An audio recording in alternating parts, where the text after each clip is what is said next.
A lot of great tools are now available that bring the news you want to read to you quickly. I'm Jill Duffy for PCMag.com, and this is Get Organized, a weekly series of videos and articles about digital organization.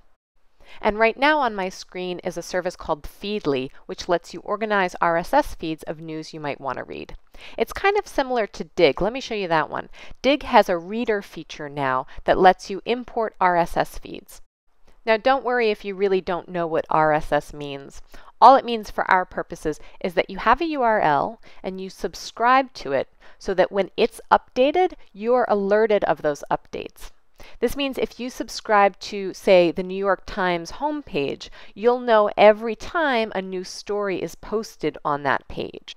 Both Feedly and Digg have these nice features that let you browse possible news sources and add them to a list. You can also create folders so that you can then organize the feeds that you have into different categories. Those folders help you stay organized for checking on different kinds of news throughout the day. Now there are lots of RSS feed readers. I like one called G2 Reader as well. Another way to keep up with news? Twitter, of course. Now, if you don't want to clutter up your own personal feed with lots of news sources, you can use lists. Now, lists can be either private or open. I'm going to show you this one I created of PCMag official tweeters. These are official PCMag accounts. Now, I don't have to be following any of these people in order to add them to a list.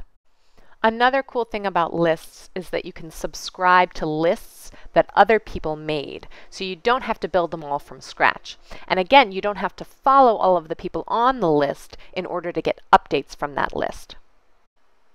One more tool I wanted to mention is called Mention. Now this is really used more for monitoring mentions of brands and product names and things like that on the web, but you could certainly also use it for news as long as you have very clear terms that you're searching for. And the same could be said for Google Alerts. It's not really meant to be used to follow news, but if you have news that you want to follow with very specific and clear search terms, it might be a good tool for you. For PCMag.com, I'm Jill Duffy helping you stay organized. You can email me anytime at jill_duffy@pcmag.com.